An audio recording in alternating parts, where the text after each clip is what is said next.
The wealthy do not keep large sums of cash in traditional bank accounts because those accounts are not designed to grow your money. They are designed to allow banks to use your money to grow their empire, while quietly eroding your wealth in plain sight. This is a fundamental truth the financial industry never wants you to fully grasp, a secret buried under layers of glossy marketing. Think about it. The money you deposit into a savings account isn't just sitting there patiently waiting for you.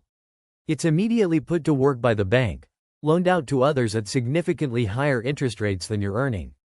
While you might see a minuscule percentage point, the bank is making 5, 10, or even 20 times that on your capital.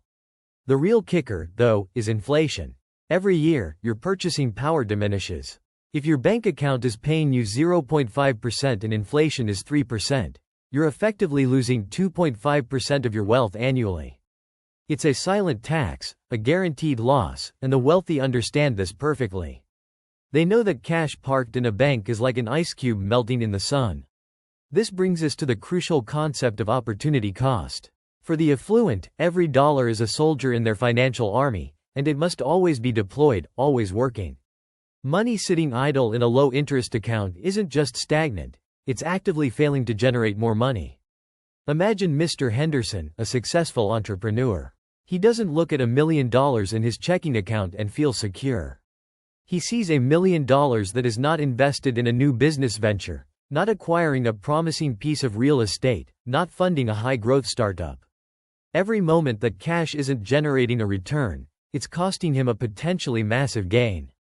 So, what do they do instead?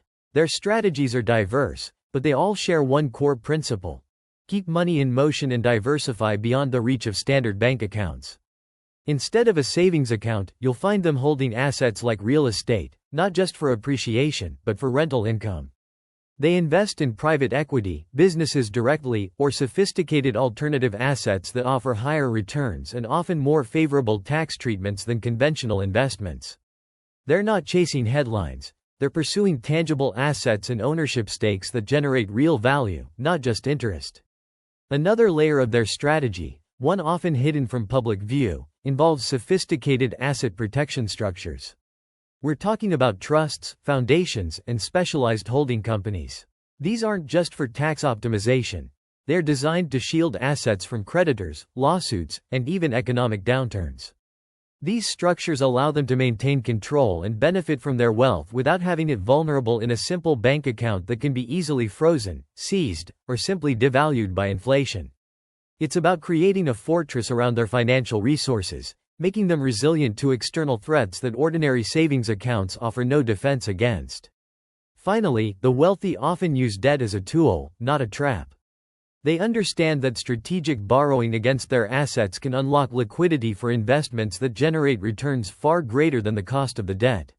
While many are taught to pay off all debt, the financially sophisticated view good debt as leverage.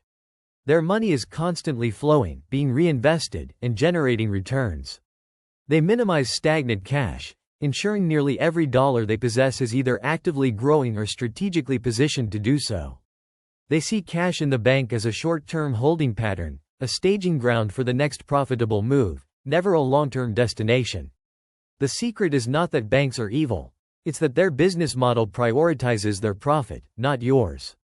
By understanding this, you begin to see that the wealthiest among us treat cash not as a safe haven, but as a liability if it's not constantly working.